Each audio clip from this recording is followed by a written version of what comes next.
go. Over here. I mean, dude, yeah, bro. Fucking playoffs, bro. It's been a minute. I don't know. I don't really have, like, I mean, we're in playoffs now. Still one game left in the regular season. Meaningless, though. Prayers up. Well, Tomorrow Hamlin. Prayers up for him now, real quick. The only thing prayers up tomorrow. But the big thing going into week 18 is which sounds so weird to say, week 18. I know, It yeah. still sounds It so might be weird. week 19, bro. They might, push all the games. I say what they should do with that game is just end it in a tie. Just give both teams a tie. No, bro. No? So the Chiefs gonna get the 1 seed, bro. I don't want that shit. All right. But so this game really is meaningless for the Giants, but depending if the like you and your friend Dean cooked up. A science. Yeah. So I mean, the Eagles. I mean, there's not much on the line for the Giants. I mean, we're locked into the 6th seed. And then I think the 49ers play some shitty ass team like this last week. So unless they lose, we should be getting Minnesota round 1. So Minnesota will be the 3 seed, Niners will be 2 seed. But like I said, if we win like this Sunday, like Eagles, they lose the win, and the Cowboys win, they lose the 1 seed. So the Eagles would drop down to the 5 seed, right? And the Cowboys would get the 1 seed. And so the way the bracket would work would say, so Cowboys would get the bye. It'd be Buccaneers and Eagles matchup because they're the 4-5. Giants, Vikings 3-6, and then 49ers versus whoever, whether it be Seattle, Detroit, or Green Bay. One of the 3 is gonna be in. But yeah, so I think we beat Minnesota. I do. I really think we can take on Minnesota. We'll talk more about that later. I'm saying this is a hypothetical. Yeah. Hypothetical. But Minnesota, we get the dub. We would be the 6th seed. Now, barring a crazy 49ers like collapse to a 7 seed, the 49ers should win, making us the lowest seed left, which means we would guarantee versus the 1 seed. And I think the Giants have a better chance of beating Dallas than we do Philadelphia, even though we got swept by Dallas this year. But I think that fully healthy, we can get Dallas some trouble. I really do. I mean, the sweep doesn't really mean anything. I remember one of my last years as a Saints fan, Breeze swept Brady in the regular season, and didn't matter when it came postseason. Yeah, I mean, oh yeah, bro. It really, we'll see. It all matters. It's a whole new season.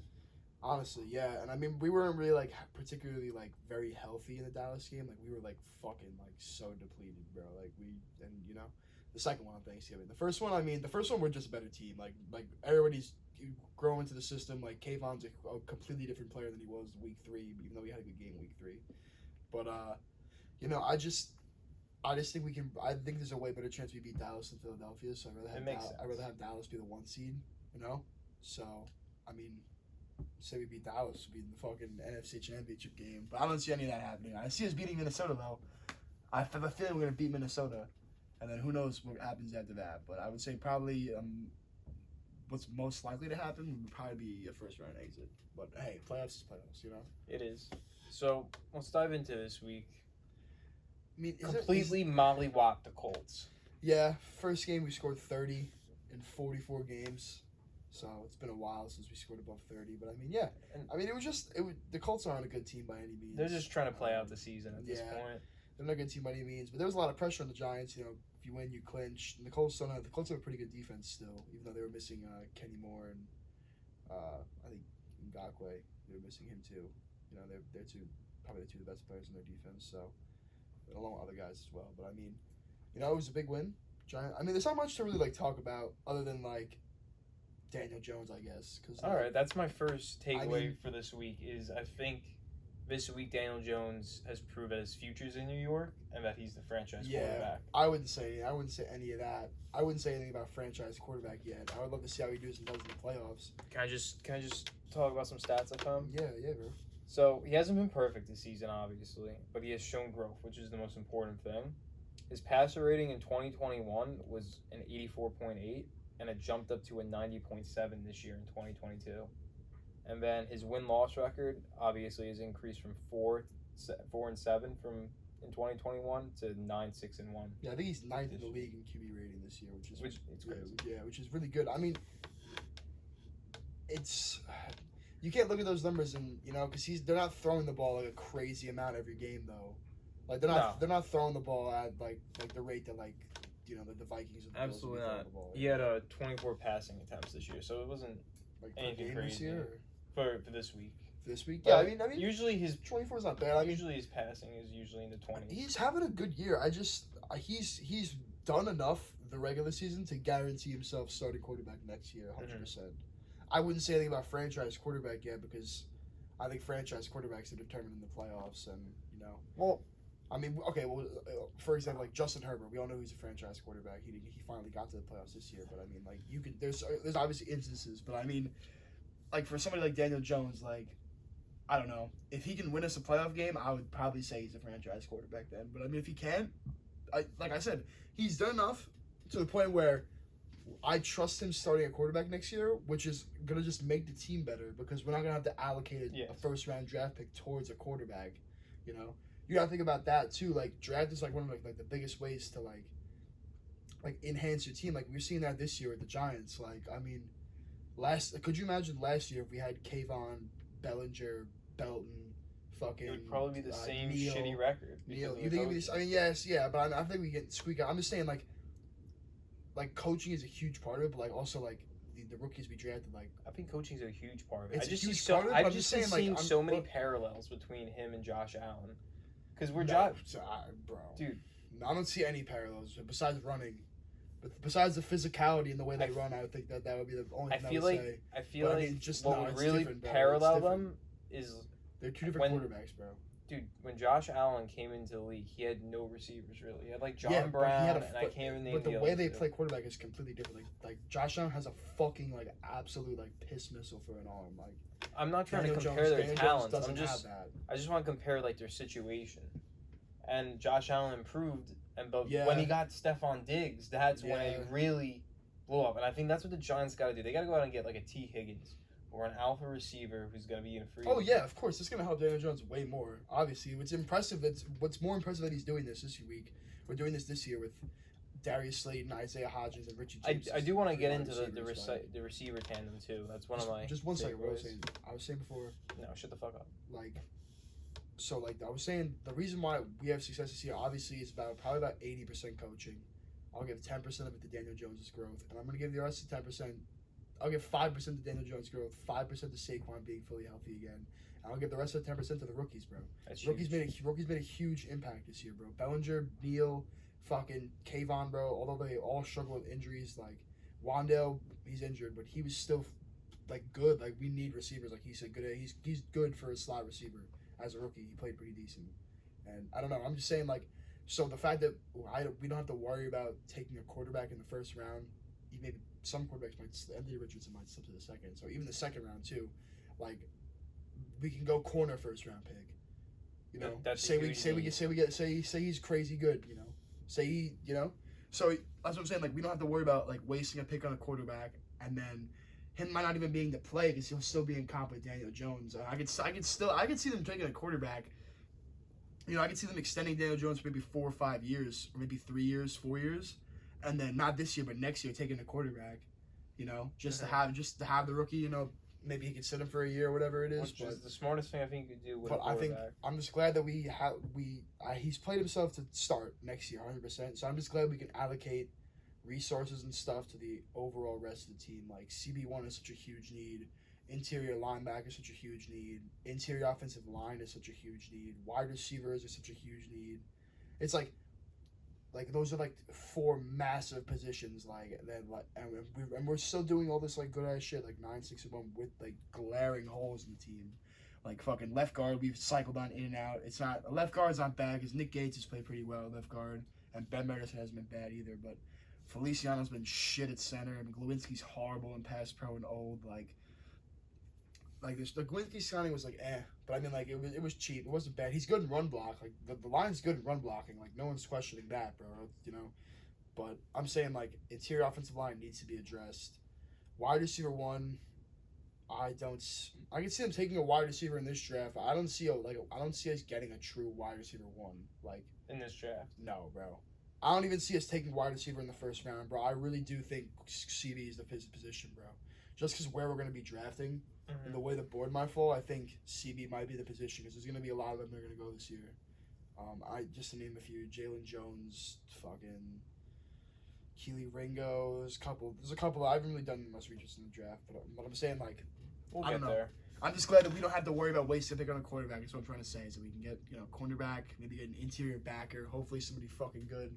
Maybe Tremaine Edmonds wants too much money and the Bills won't pay him. We can sign him. Giants are missing an alpha receiver, that number one receiver, but this receiving core is not a joke anymore. No, it's not bad. Like it is pretty bad. Actually, I will say it is pretty bad. It's I honestly like.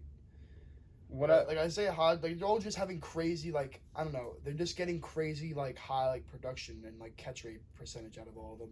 Like hold up, let me pull this fucking shit out. While you do that, I just want to say the emergence of Hodgins and James. Yeah, Richie James has been pretty good, and I was on the Richie James bandwagon a couple like. Yeah, I mean he does have to cut. He had he's few turnovers. Close us a couple games this year. He's close to Seattle game, maybe one more. I can't think of it, but they've emerged enough to in a positive direction to allow pressure to be taken off of Saquon in the run game, which I think is huge. And this is going to be Saquon's first postseason appearance, right? Yeah, Saquon's first postseason. Yeah. Hopefully he goes crazy. But we got Giants starting wide receiver and tight end catch rate. Richie James has an 81.4% catch rate. Isaiah Hodgins is a 78.5% catch rate. Daniel Bellinger has an 85.7% catch rate, which is fucking crazy. And then Darius Slayton with a career high is a 64% catch rate. That's a career high for him.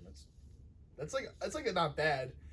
It's career high is like all right, but I mean like 64%, bro. Like really, like. All right. But these guys are gonna be able to, if they do stay on the squad next season, they'll be able to develop into nice depth receivers with whoever the Giants bring in to be the number one. Yeah, I'm just looking at this guy, my boy, Talking Giants Twitter. He pulls a bunch of stats.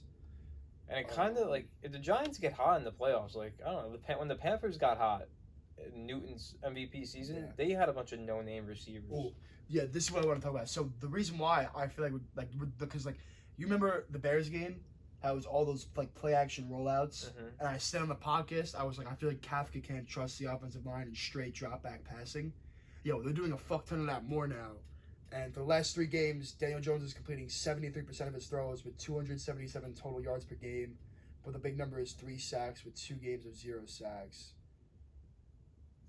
Big number is 3 sacks with 2 games of 0 sacks. He's operating the L flaws. Oh, I guess it's I don't know. I guess he might have a fucking typo, but yeah, no, that's crazy. Like because we weren't really doing straight drop back, bro, because we couldn't block, and we like Feliciano and the left guard, whoever it was. I think at the time maybe Azudu or.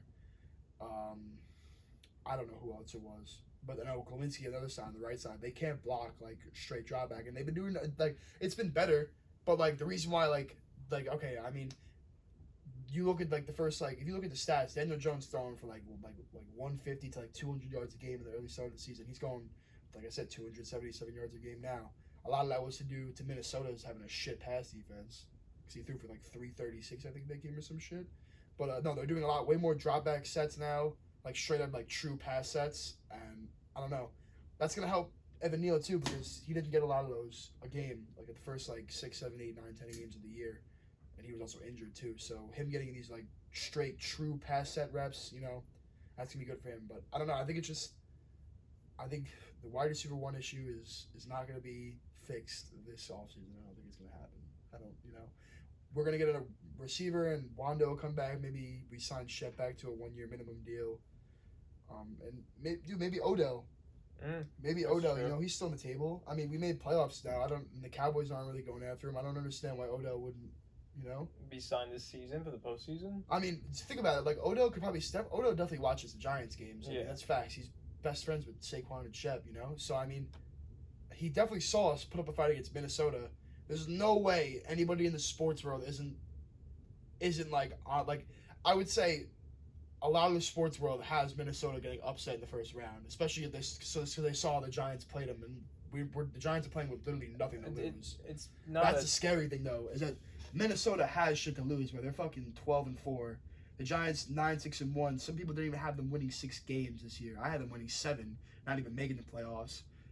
So they're playing with quite literally nothing to lose. Like that's what the beauty about this is. Like we made playoffs, we can go in there playing balls to the wall. No one's gonna give a fuck if we lose, bro. We don't have a good roster. Like we really don't have a good roster. We have good positions, and coaching has made up for most of the flaws. We were starting motherfucking Nick McLeod at cornerback like since like the Titans game. No, since the Lions game, and Nick McCloud was playing way more before that too. But he's like literally been playing like every rep at cornerback, and he's like a safety kind of, you know, because Adore's been out. I mean, and it really hasn't been like a glaring issue that he's been out there, which is insane to me. Like, I didn't even know who the fuck Nick McCloud was before this year. Like, no joke. I thought Fabian Moreau was dead before this year, bro. Like, I'm being serious. Turns out he's only like 30. Yeah. That's pretty crazy. But, you know, I'm saying, like no one is, there's no expectation on him to make the playoffs, bro. Maybe there is now a little bit more just because of how well we played Minnesota and, like, how we finally got to the playoffs and shit.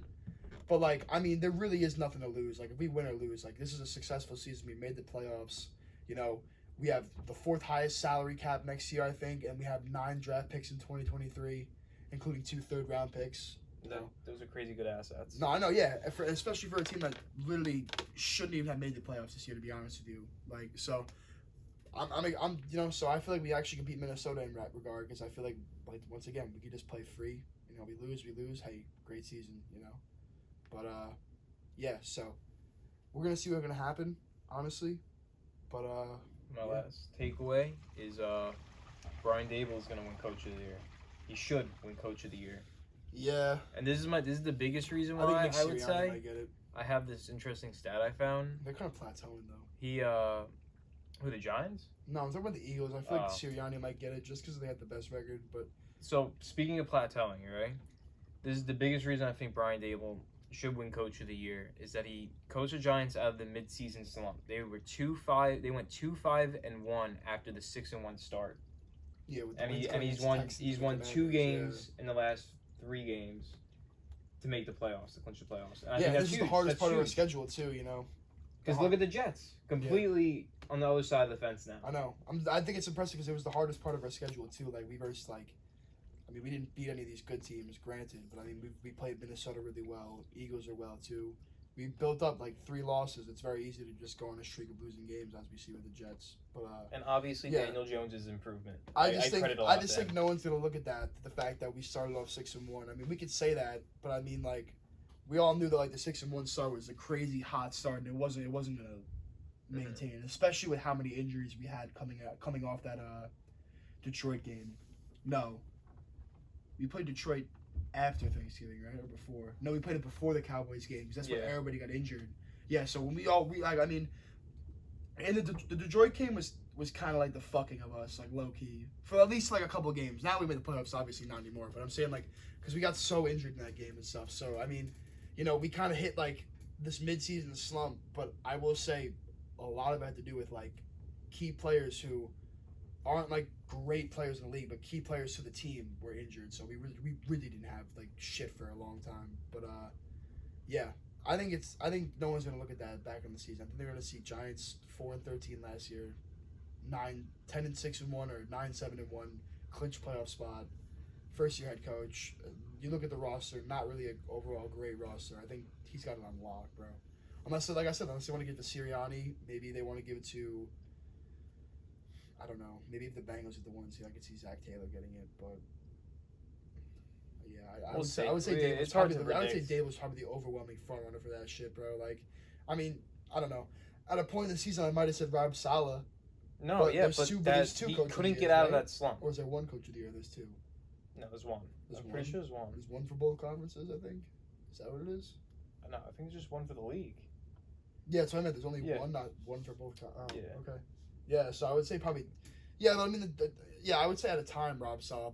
That was back when they were fucking 6-3 or 7-3, whatever the fuck the Jets used to be. They went 1-5. He's on the hot seat, I would say now. Oh, dude, yeah, the fuck. Dude, they went 1-6 in their last 1-5 in the last 6 games, to not make the playoffs too, which is insane to me. And they still could have made it. All they had to do was beat Seattle this week, and they couldn't fucking do it, bro. All those diehard Jeff fans out there are gonna be crying, all those fucking idiots who bought Mike White. Who bought Mike everybody White who dissed Daniel Jones in New York. Yeah. Dude, we don't have enough snow to do snow angels. But Shy that didn't stop Kayvon. Dude, yeah. I don't know, anybody getting tired of him for. I mean, I guess he was celebrating for a long ass time. I thought they were gonna throw a flag. Yeah, that was a little. He did a sleep on the sideline. Yeah, dude, who gives a fuck, bro? Literally, Nick Foles is gonna be fine, bro. You know, this isn't like a fucking like DeMar Hamlin situation where he might die. Fucking like this is Nick Foles. He had like a rib injury. He walked off the field. Fucking the kid's a rookie, bro. He's 22 years old. Fuck off. Fuck off. Parachute off his dick if you really have a problem. We tweeted that. Fuck off, bro. So, Giants defense has 18 total takeaways so far this season. After this week, we don't even talk defense. I'll just clip you the photo. I'll clip you the video of Dexter Lawrence bull rushing Quentin Nelson like it was a fucking piece of napkin and sacking Sam Ellinger. I think it was. Yeah, it was Sam Ellinger. We'll just put that in. That's the defensive segment for the day. We'll just show you a 10-second clip because it was a molly-whopping. I think there's one person we should talk about though. Landon Collins. Ha, dude. Yeah. Honestly, bro, like. I almost teared up, bro. I just like it was like 52-yard pick six for Landon Collins. Like we like in week 17, we clinched a playoff spot in a game where we clinched a playoff spot for the first time in 5 years in a game where Landon Collins had a pick six, and it was kind of like the game was over from that point because it's 14-3. The Colts get the ball back. It's like if they score then 14-10, 14-6. It's like okay, this is a close game now, you know, or this is it's still 14-3, still a close game, but it's like. So I'm thinking like stop, get the ball back, maybe put up 3 points, you know, because the Colts, you know, they're not like a pushover. No, They are shit. They are shit, but they have a solid yeah, pass they do. defense. They do. But and then Landon Collins just fucking jumped that fucking route, bro. It was nothing, and then dude just broke it to the sideline. It was insane. I don't know. I think he's still got some. I think the funny thing is that like I was watching Talking Giants, my guys, bro. Shout out them, bro. Shout out Talking Giants. Yeah, bro.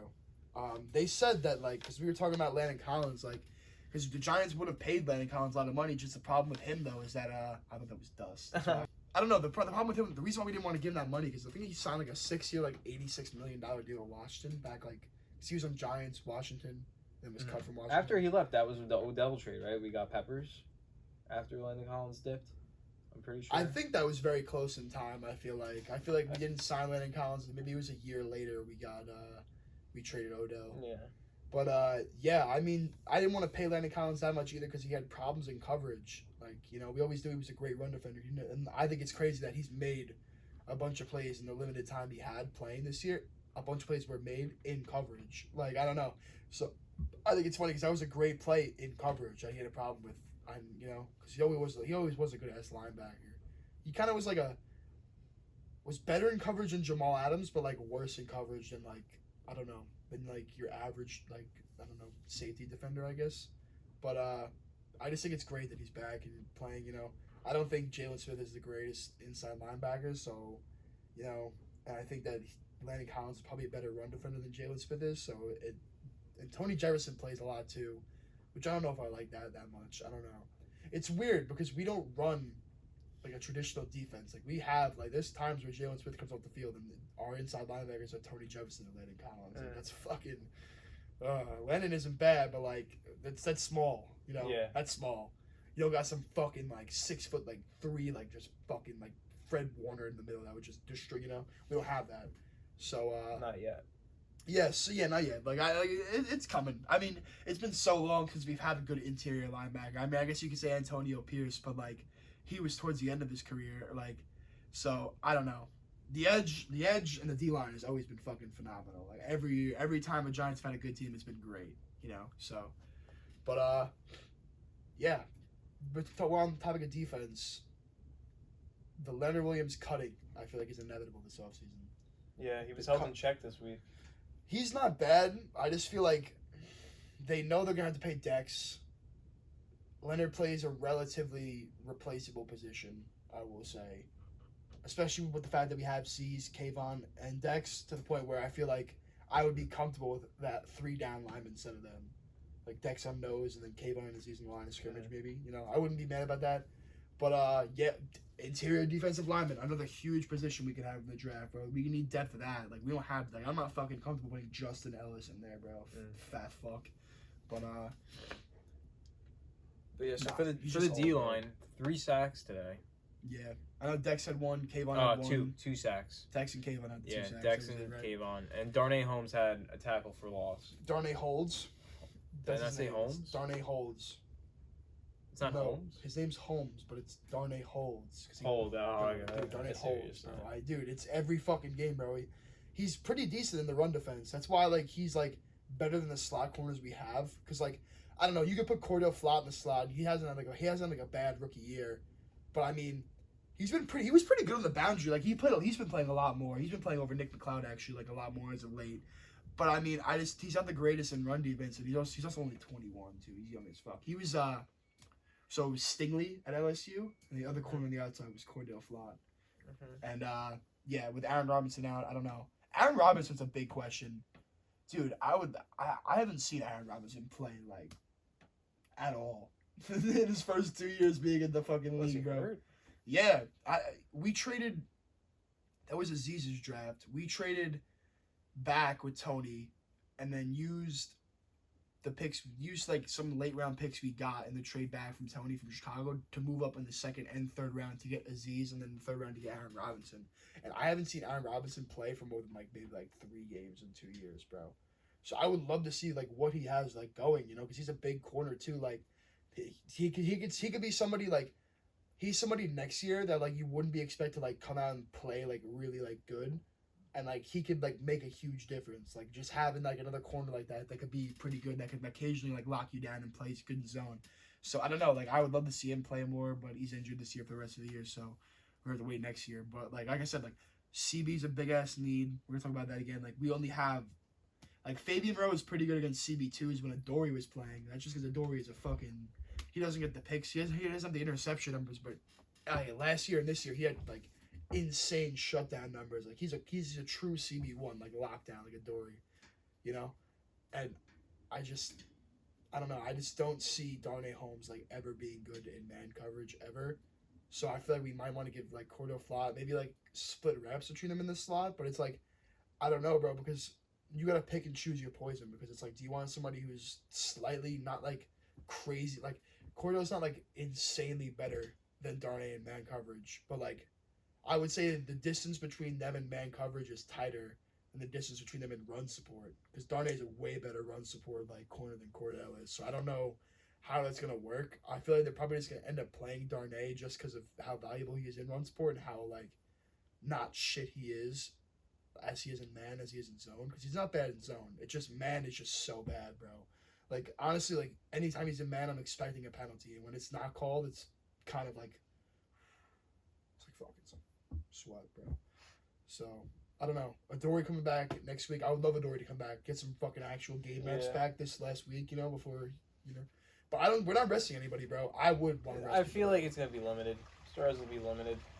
Yeah, I would say Saquon, judging by the way they took people out of the game yesterday, I would say Saquon probably will get taken out. I will say Andrew Thomas probably will get taken out. I will say Aziz will probably get taken out just because he's dealing with some injuries still. And then, yeah, I think everybody else is gonna fucking play, bro. I think Daniel Jones might play the entire game, bro. I don't see why he wouldn't play him. I mean, it may be stupid. He definitely is not gonna run as much. I don't think that. I don't think they're gonna have him like doing these bunch of runs and shit. I feel like he might just. I don't know. We'll see.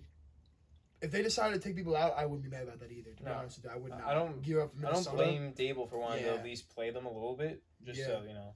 I would say people that need reps, though, I would say Evan Neal has to play the entire game.